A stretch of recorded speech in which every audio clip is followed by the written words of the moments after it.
house was built with my money. You should get out. Look, you're just part-time. You couldn't survive without me if we divorced. Us. Proudly, my husband handed me the divorce papers. I'm Callie, 32 years old. I'm currently working part-time at a local pharmacy. I met my husband Lon at work, and we got married 5 years ago. I quit my job when we got married at his request, so I became a stay-at-home wife. And even though I'd always wanted to keep working after marriage, I finally managed to convince Lon to let me work part-time recently. For the record, we don't have kids yet.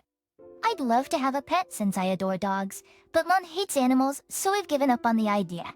So my husband, who never really liked me working, started commenting on the household for the first time. Hey, have you been cleaning properly? The house seems dirtier. Plus there's a pile of laundry. Really? Even today's dinner felt like you cut corners. Cutting me off, my husband continued proudly. How? What work? You're just part-time. I'm the one who's actually working. Take care of the house properly. I'm the one earning the money that lets us live, so don't talk back. See, I'm right. You have nothing to say. My husband has always had a high sense of pride. He probably dislikes the fact that I'm working part-time. He started looking down on me because of it, and he keeps bragging about how we can only live this way because of his income. Even if he's the man I chose to marry, being belittled for working part-time every time is really frustrating. Anyway, my husband managed to take a day off after a long time, so we decided to visit his parents' house. Even though his recent behavior has been annoying, I was excited about the outing. I never thought it would turn into the worst homecoming ever. When we got to his parents' home, they warmly welcomed us. At night, after finishing dinner clean-up with my father-in-law, I went to the living room and found father-in-law fresh from the shower. My husband had apparently gone to shower. The atmosphere between father-in-law, who had been cheerful until now, felt heavier than before. Elliot, I heard from Lon that you've started working part-time. I have bad feeling. Is there a problem with Lon earning enough? I just like working. Is that so wrong? Like, can you manage the household and you still want to work part-time? I do as I. They're just burdening our son. Exactly, if you have time for part-time work, focus more on home responsibilities. Look, your part-time job won't miss you if you leave, but your duties at home? Lon works hard, and you don't feel ashamed doing this? Mother-in-law has been a stay-at-home mom since we got married, so my parents-in-law and even Lon think that's how it should be. They probably don't approve of me working after marriage. I can't believe Lon spoke about me like that to his parents. I enjoy my job, and the people at work are all great. I wish they wouldn't treat my part-time work as disposable. I've been doing my part at home, same as always. In fact, I'm even more careful now that I'm working part-time, to make sure I'm not causing any trouble. I also know Lon works hard. That's why I've been doing my best too. A few days later, I was feeling down and I missed my parents. I gave them a call. I wish they lived closer so I could see them whenever I wanted. Oh, but wine! Kelly, what's up? She's curious and trusting all. My father's familiar, gentle voice almost made me cry. But something felt off because Mom usually answers the phone. Dad, it's been a while. A precious earth. The special reason for calling. I just wanted to hear your voice. Hey, both of you doing well. I'm doing fine, but your mom's knee has worsened a bit. But she's otherwise in good health, but needs to rest for a while. Is Mom okay? My mom had injured her knee years ago, but she was fully healed, wasn't she? It's not serious with spine. I stumbled on the stairs recently and hurt her old injury a bit. The doctor said she'd be fine with some rest. Or you can know. All right. Tell Mom to take it easy until she feels better. And Dad, don't overexert yourself. I'll visit when I can. Against goodbye! Dak, just be busy, Callie, but don't push yourself too hard. I was glad to hear my dad's voice, but now I'm worried about my mom. Well, she's not ill, just needs to rest. As my dad said, they're both getting older. Now. I've done its teachings. I thought of my mom bustling around the house when I lived there, and I felt a twinge of sadness. Come to think of it, she tripped on the stairs. I suddenly thought about the layout of my childhood home. Expurbex. I never felt it back when I lived there, but now considering that my parents in their 60s are living there alone, it might have many inconveniences. Literally, the house is old and the stairs are steep with no handrails, especially for my mom who just hurt her knee. It worries me that my aging parents live there and it's not even an accessible house. The thought of facing another ordeal makes me shudder. We both have jobs, so we can't be too demanding, but I've always wished we could live closer to my parents. Considering my parents' age and the condition of their home, it might be time to think about other options. I decided to use this opportunity to build a new house for them. Truth is, I have some passive income from real estate. It was handed down from relatives, and my parents advised me to keep it a secret because you never know what might happen. So I haven't told my husband about it. I've been saving it for a rainy day. I'm thinking of using that money to gift my parents a brand new house. Reset's parents would feel so happy to finally give back to my parents who have raised me. Though it's my own money, making such a big purchase isn't something I can decide alone. I immediately consulted my husband Lam. Parents are getting old. This could be a good opportunity. Since he agreed more easily than I had expected. I was a bit surprised as I thought he'd say no. Well, not sure if you working part-time can actually pull this off.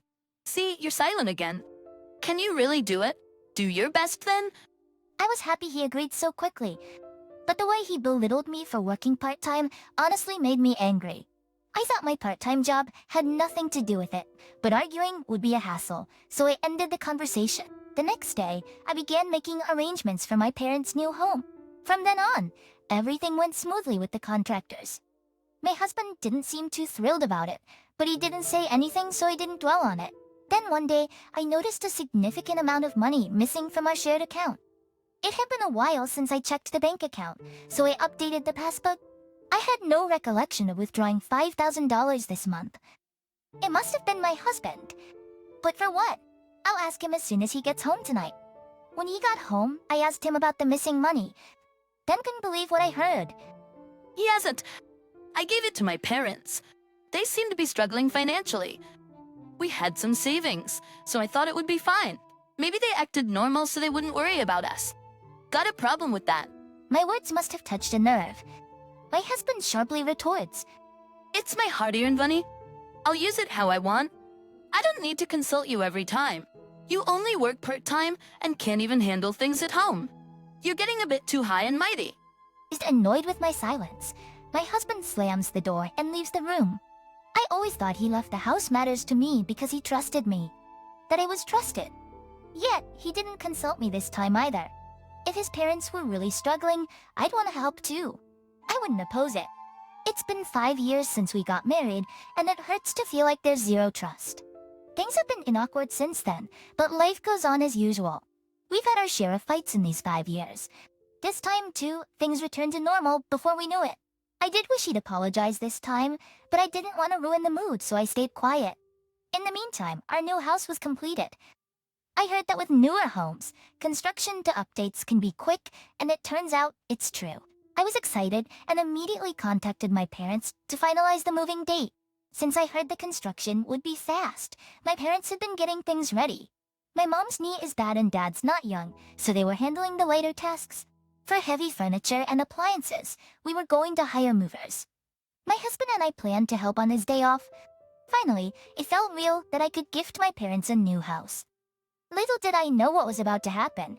It was when I checked my husband's schedule for the move. Wait, why don't we go into your parents' house? We built this house for my parents.